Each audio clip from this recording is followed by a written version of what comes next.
It is just past 2 a.m. We are up and ready to go and do our 13 peak challenge. How do you feel? Excited. I feel tired.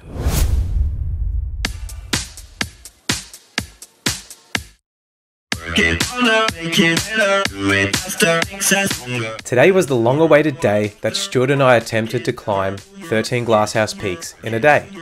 This was something we've been wanting to do for quite some time now. Last year, we successfully scaled 12 of these peaks, but with Mount Beerwah now accessible, we seized the opportunity to take on the formidable Baker's Dozen. I don't know if it's called that, but I will be. Anyway, a quick backstory. Stu and I worked together as teachers way back in 2014 for 5 years. Even though our teaching paths diverged a while back now, that hasn't stopped us from embarking on some pretty epic hiking adventures together, such as Hinchinbrook Island in North Queensland, and the most notable, Mount Everest Base Camp. For this 13 peak challenge, we decided to raise money for two notable causes. The first being Starlight Children's Foundation, who helped my younger sister Tori after she battled and beat cancer a few years ago.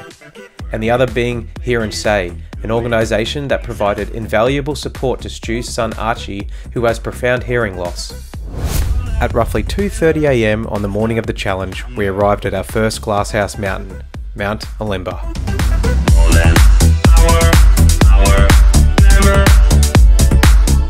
So when we did this last year, we took 15 minutes longer than we thought we would because we got lost on the way back down. I'm not sure exactly how it happened, but we had never done it before and it was in the dark. The track's not really worn. Anyway, I came and practiced it 2 days before to make sure that this wouldn't happen again and waste precious minutes that we need throughout the day.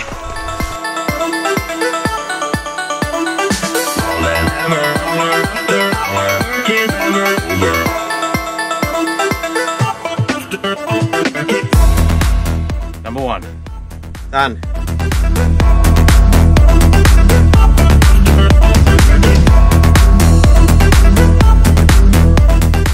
How'd you go? Yeah, good. Didn't get lost. No, I didn't get lost.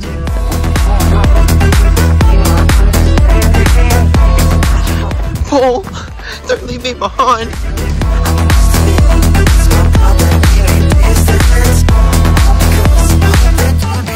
On to number 2 on the list, Mount Mike.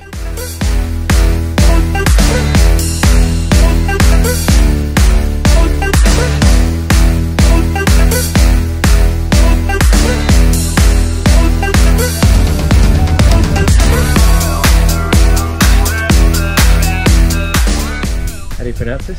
Miketeebumulgrai, I reckon.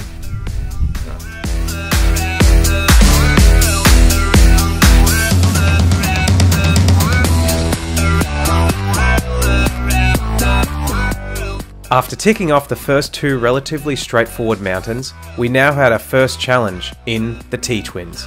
These 2 peaks would also be the last we would do in the dark.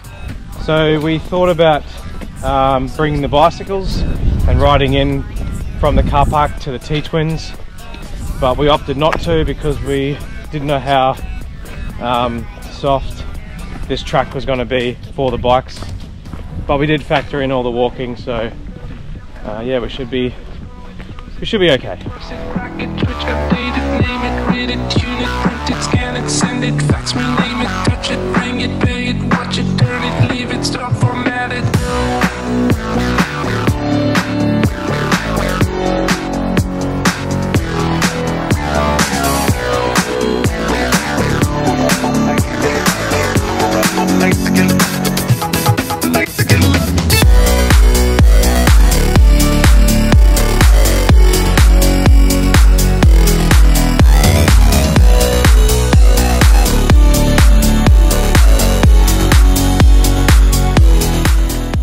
No more darkness.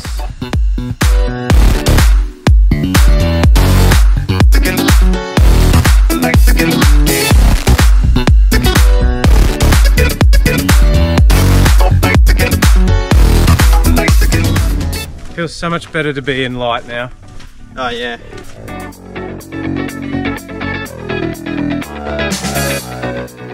Next up was Mount Beerwah. This was the first peak we would complete during daylight, and the first one we would see people.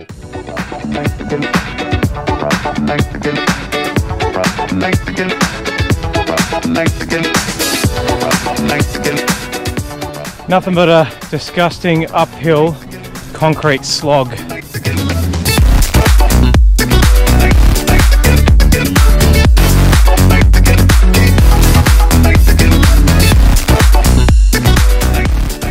Five down. You're next. That being Mount Beerwah. As mentioned earlier, this was the one we couldn't do last year. Adding this mountain alone would tack on an additional 2 hours to our challenge.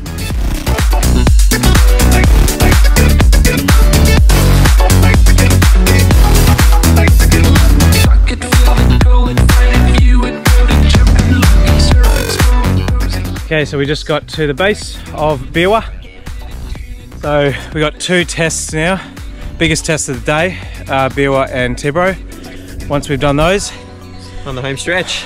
all smooth sailing, hopefully.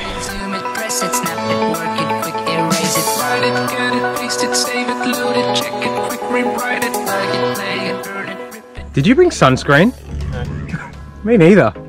Whoops.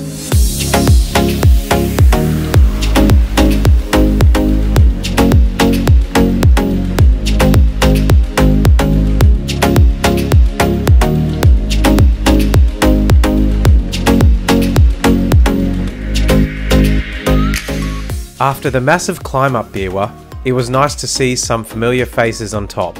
Yeah! Woo! Ange and Riley joined us on the way down, even offering us Voltaren for relief, and most importantly, sunscreen.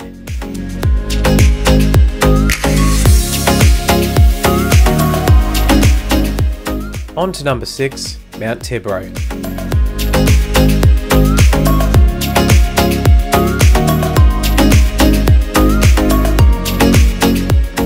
I reckon this part's worse than climbing actual Tibro. Yeah, I think so too.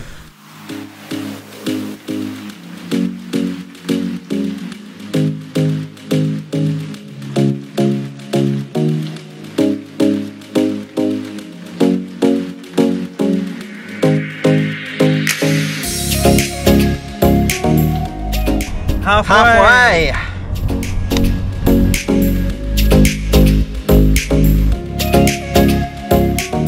With the 2 toughest out of the way, Stu and I had all but relatively easy mountains left to do. However, exhaustion would soon take its toll, making the remaining peaks significantly more challenging than usual. This was especially true as we approached the next 2, Mount Tiburuwakam and Mount Kui.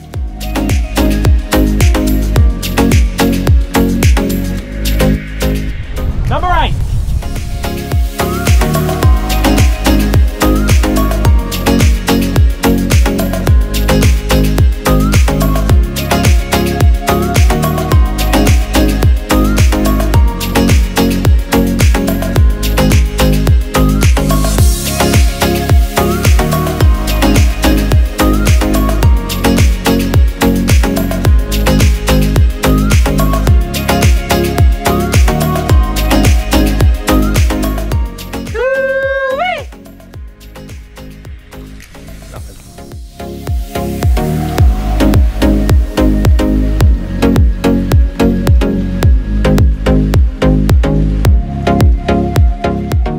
Mount Gungun was next, which was surprisingly less busy than we thought it would be.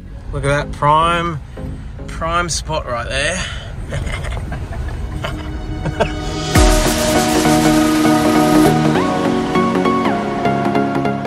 You know, one of the reasons why I wanted to get these shirts was because when we were on this mountain last year, near towards the end, we looked like the most unfit people who had never done a hike before. And I just wanted to tell everyone that it was like our 9th mountain or something like that. Yeah. It's our 9th! We're not this unfit!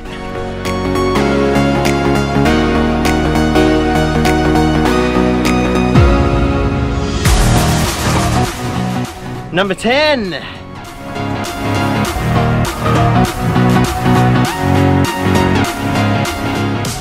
With 11 and 12 next, we headed to Mount Beerwah to complete the Twin Peaks. With fatigue setting in, tensions rose. I'm so sick of you. Oh, I've had it up to here. But that didn't last long. I'm sorry, let's never fight again.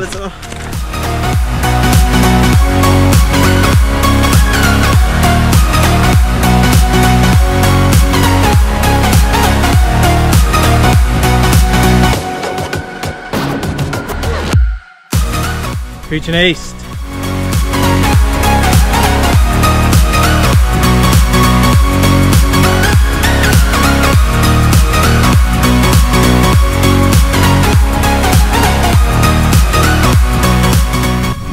Preaching west.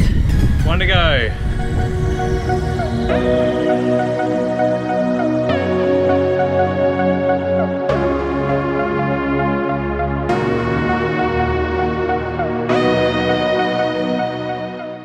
With the Beerwah Twins complete, a sense of relief washed over us, knowing that only one mountain remained to climb, and our plan to complete the challenge before sunset was on track.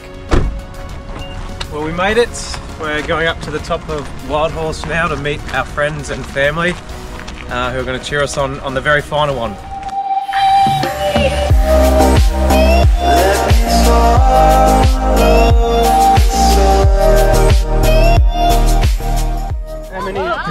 Thank you. Good one. This is 13. Oh, this is it. Yeah. Good for you. And with that, we had made it to the top of our final glasshouse peak, Wild Horse Mountain, just in time for sunset. All up, it took us 15 hours, 34 kilometers in distance, and over 3,000 meters in elevation to climb all 13 peaks. At the top of Wild Horse, our friends and family were there to cheer us on. Thank you to everyone who supported us and donated. This challenge will be something Stu and I will never forget. Number 13! Wild Horse Mountain. Woo!